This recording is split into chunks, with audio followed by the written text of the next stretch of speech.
안녕하세요. 오늘 저희는 지금 한국 사회에서 가장 뜨거운 논쟁 중 하나죠. 바로 사법개혁. 그중에서도 이 대법관 수를 늘리는 문제에 대해 아주 깊숙이 한번 들어가 보려고 합니다. 네, 당신께서도 여러 경로로 접하셨을 텐데요.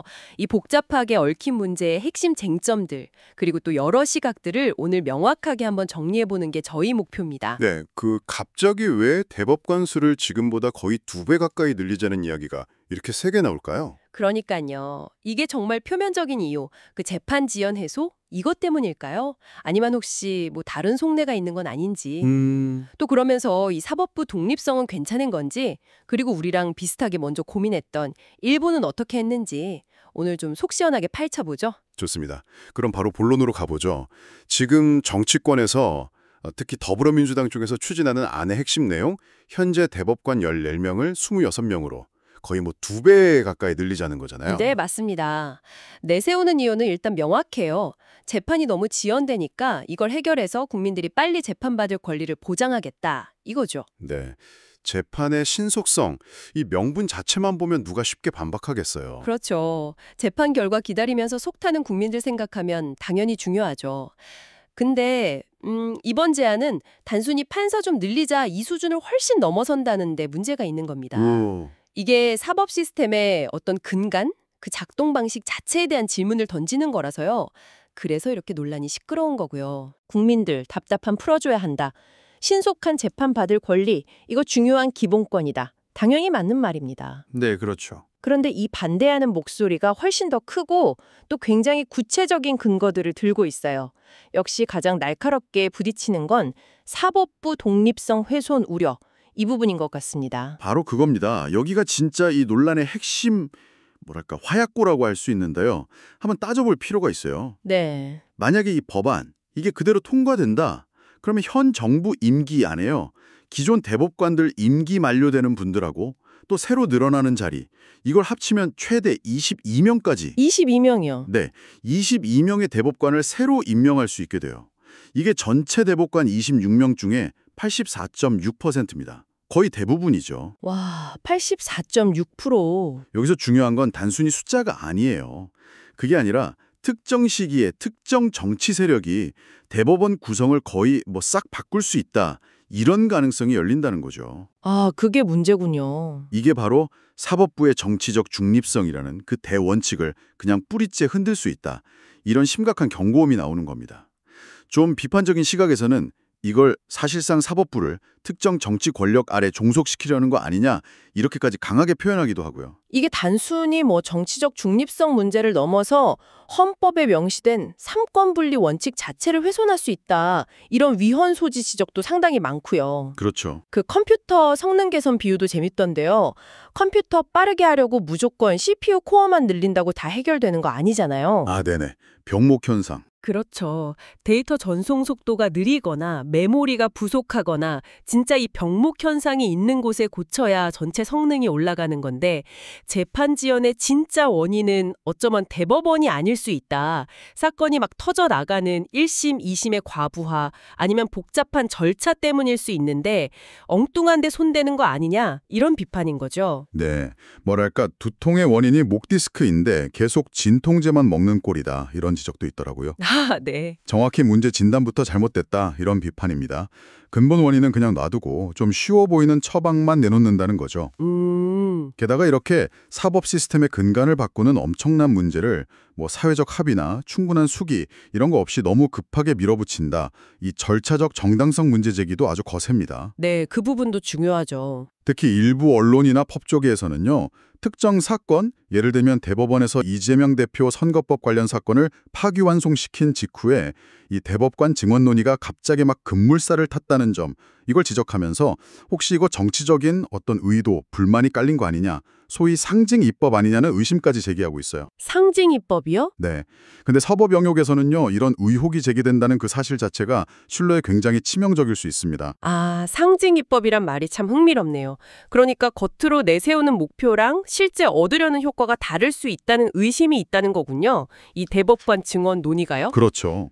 결국에는 이 신속성이라는 가치에만 너무 집중하다 보면 자칫 재판의 진짜 본질, 그러니까 충분하고 깊이 있는 심리를 통해서 진실을 밝히고 정의를 실현하는 거, 이 재판의 충실성을 놓칠 수 있다는 우려도 커 보입니다. 속도를 얻는 대신에 정의의 질을 잃어버릴 수 있다. 뭐 이런 경고 같아요. 네, 그 우려 절대 가볍게 볼 수 없습니다. 심지어 판결 폭주라는 표현까지 나오는데요.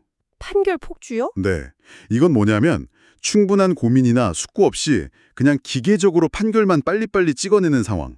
이걸 극도로 경계하는 목소리인 거죠. 마치 공장에서 물건 찍어내듯이 그렇게 될 수 있다는 겁니다. 여기서 이제 또 흥미로운 비교 대상이 나오죠. 우리랑 사법 시스템 구조가 비슷한 일본. 거기도 과거에 우리처럼 재판 지연 문제로 엄청 고민했다는 거 아닙니까? 네, 맞습니다. 근데 일본은 우리처럼 대법관 수를 늘리는 방식을 안 썼다. 이게 중요하네요. 접근법 자체가 달랐어요. 네, 그 일본 사례가 우리한테 시사하는 바가 아주 큽니다.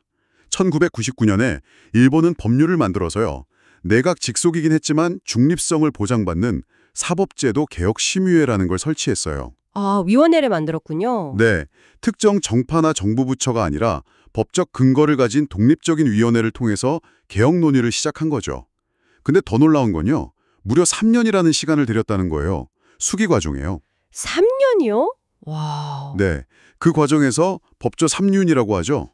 재판소, 그러니까 법원, 그리고 검찰, 변호사회, 이들의 의견을 충실히 듣고 반영하려고 노력했고요. 또 국회 양원의 동의를 얻어서 위원을 구성하는 등 절차적 정당성을 확보하는 데 엄청 공을 들였습니다. 핵심은 바로 시간과 합의였던 거죠. 속도 경쟁보다는 사회적 공감대 형성, 그리고 절차, 이걸 우선시한 겁니다. 3년이라 저희가 본 자료에는 이번 우리 증언안은 당내 위원회 구성하고 2달 좀 넘어서 바로 법안 발의까지 갔다고 나오던데 네, 정말 극명하게 대조되네요. 이 개혁을 추진하는 방식의 차이가 어쩌면 그 개혁에 대한 근본적인 태도의 차이를 보여주는 것 같기도 하고요. 그렇게 볼 수 있습니다. 그 결과 일본은 2002년에 사법제도 추진 계획, 이걸 의결했고 2003년에는 그 계획에 따라서 재판신속화법을 제정했어요. 네. 근데 주목할 점은 이 법이 대법관 증언이 아니었다는 거죠. 그게 아니라 재판 절차를 효율화하고 IT 기술 같은 걸 적극적으로 쓰고 사건의 쟁점을 좀 빨리 명확하게 정리하고 이런 식으로 시스템의 질적 개선에 초점을 맞췄다는 겁니다. 아, 양이 아니라 질을 바꿨군요. 그렇죠. 사람 수를 늘리는 양적 팽창이 아니라 시스템이 돌아가는 방식을 바꾸는 질적 변화를 추구한 거죠. 물론 일본의 그 재판 신속화법도 나중에는 심리 미진 비판을 받긴 했어요. 너무 빨리 끝내려다 보니까 충분한 심리가 안 된다는 거죠. 아, 거기도 그런 비판이 있었군요. 네.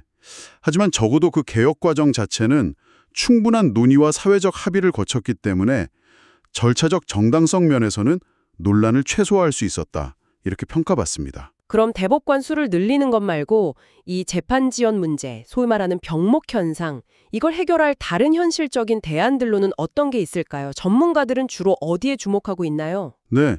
전문가들은 그 문제의 진짜 뿌리, 그리고 병목 현상이 실제로 어디서 발생하는가, 여기에 집중해야 한다고 다들 이야기합니다.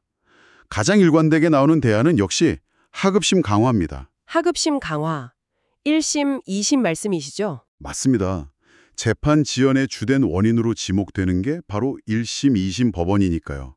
여기 판사 수를 각급 법원 판사 정원법, 이걸 개정해서 대폭 늘리고 또 그분들 업무 환경이나 처우도 개선해야 한다.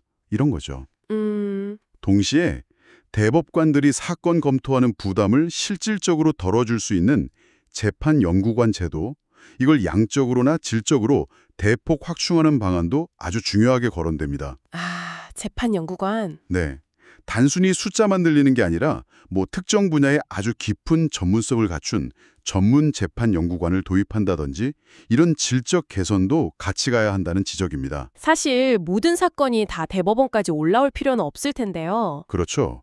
사건 자체를 좀 효과적으로 걸러내는 장치도 필요하지 않을까요? 맞습니다. 그 부분도 핵심 대안 중 하나죠. 불필요하거나 아니면 중요도가 좀 떨어지는 상고, 이걸 줄이기 위해서 현재 운영 중인 상고심사 제도의 기준을 보다 명확하고 투명하게 만들고 그 기준을 실질적으로 좀 강화해야 한다. 이런 주장이 설득력을 얻고 있습니다. 네, 또는 과거에 운영했던 상고 허가제를 다시 도입하는 방안도 거론되고요.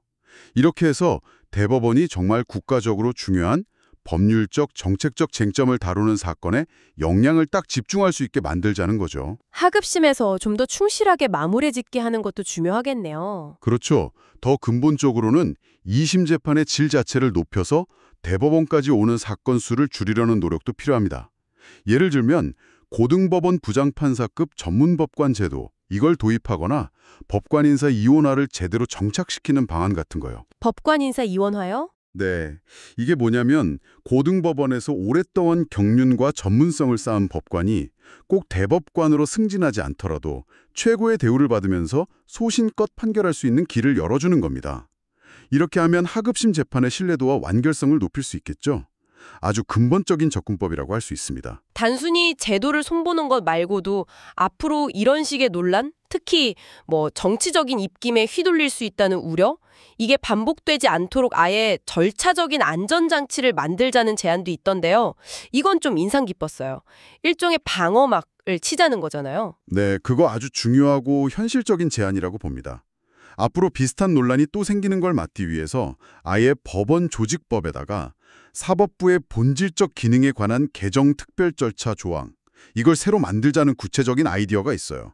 특별 절차요? 네, 예를 들면 대법관 정수를 바꾸는 것처럼 사법부의 근간을 흔들 수 있는 법률 개정안은 국회 통과 요건을 재적의원 3분의 2 이상 찬성, 이런 식으로 대폭 강화하거나 아니면 반드시 법원, 검찰, 변호사회, 즉 법조 3륜의 공식적인 합의나 의견 제출을 의무화하는 겁니다. 아하. 섣부른 정치적 시도로부터 사법부의 독립성을 지키는 일종의 헌법 보호적 장치를 법률 단계에서 마련하자는 취지죠. 네, 상당히 강력한 제안이네요. 또한 어떤 정책이든 섣불리 전국적으로 시행하기 전에 사전 정책 영향평가를 의무화하거나 특정 지역이나 법원에서 먼저 시범적으로 운영해보는 사법정책 샌드박스 제도, 이걸 도입해서 실제 효과나 예상치 못한 부작용, 예를 들어 재판의 질이 떨어지는 문제 같은 걸 면밀히 검증하자는 제안도 상당히 합리적으로 들립니다. 데이터를 가지고 좀 신중하게 접근하자는 거죠. 결국 이 모든 논의를 쭉 따라가 보면 핵심 질문은 이거네요. 속도와 정의 혹은 재판의 충실성, 이 두 가지 중요한 가치 사이에서 어떻게 균형을 잡을 거냐. 맞습니다. 아까 말씀하셨듯이 신속성을 목표로 했던 일본의 재판 신속화법조차도 심리 미진이라는 비판에서 자유롭지 못했다는 사실이 이 딜레마가 얼마나 어려운지를 딱 보여주는 것 같습니다. 정확하게 보셨습니다. 그게 이 문제의 가장 근본적인 딜레마입니다. 신속성이라는 가치에만 너무 과도하게 빠지면요, 그게 대법관 증언이든 하급심 강화든 상고 제한이든 어떤 방식을 쓰더라도 결국 사법의 본질인 정의의 실현을 훼손할 위험이 있다. 이 중요한 교훈을 일본 사례가 던져주는 거죠. 그래서 단순히 기술적인 대안을 쭉 늘어놓고 고르는 문제를 넘어서서 우리 사회가 과연 어느 정도의 사법의 적정 속도를 추구해야 하는가, 여기에 대한 깊이 있는 철학적 성찰과 사회적 합의가 필요하다, 이런 지적이 나오는 겁니다. 컨베이어 벨트식 재판이라는 경고도 있었죠. 네, 그 경고는 어떤 대안이든 간에 빨리빨리에만 집중하면 나타날 수 있는 공통된 위험을 지적하는 거라고 봐야 합니다. 정치의 시간은 짧지만 사법의 시간은 길다. 또는 권력은 임기가 끝나면 사라지지만 판결은 신뢰를 바탕으로 영원히 남는다. 이런 문구들이 이 딜레마의 무게, 그리고 사법개혁 논의가 왜 정말 신중해야 하는지를 딱 보여주는 것 같네요. 단순히 효율성이나 정치적 유불리 문제가 아니라는 거죠. 네, 그렇습니다. 사법 시스템은 정말 단기적인 정치적 피로나 특정 집단의 이해관계에 따라서 쉽게 흔들려서는 안 되는 우리 사회의 최후의 보루 같은 존재잖아요. 그렇죠. 한번 무너진 사법 신뢰를 다시 쌓는 데는 정말 엄청난 시간과 노력이 필요한데 그 신뢰가 무너지는 건 정말 한순간일 수 있거든요. 오늘 저희는 당신께서 주목하고 계신 이 한국의 대법관 증언 논란을 중심으로 사법개혁이라는 복잡한 문제를 여러 각도에서 깊이 있게 한번 들여다봤습니다. 네. 이 문제가 단순히 재판 속도를 높이는 기술적인 차원을 넘어서 사법부의 독립성이라는 헌법적 가치, 또 삼권분립이라는 민주주의의 근간, 더 나아가서는 속도와 정의 사이의 본질적인 균형 문제까지 건드리는 아주 다층적인 사안이라는 걸 확인할 수 있었습니다. 네, 겉으로 내세운 명분 뒤에 숨어 있을지 모를 어떤 정치적 의도에 대한 날카로운 비판과 의혹들, 또 3년이라는 수기 과정을 거친 일본 사례와의 아주 극명한 대비를 통해서 절차적 정당성이 얼마나 중요한지도 다시 한번 생각해 봤고요. 네. 또 대법관 증언이라는 처방 외에 하급심 강화, 재판 연구관 확충, 상고제도 개선, 그리고 미래를 위한 절차적 안전장치 마련 같은 보다 근본적인 대안들도 함께 검토해 봤습니다. 이 논의가 지금 이 방송을 듣고 계신 당신에게 왜 중요할까요? 사법부는 단순히 법률가들만의 영역이 아닙니다. 때로는 국가 권력으로부터, 때로는 다수의 힘으로부터 우리의 기본적인 자유와 권리를 지켜주는 최후의 방파제 역할을 하거든요.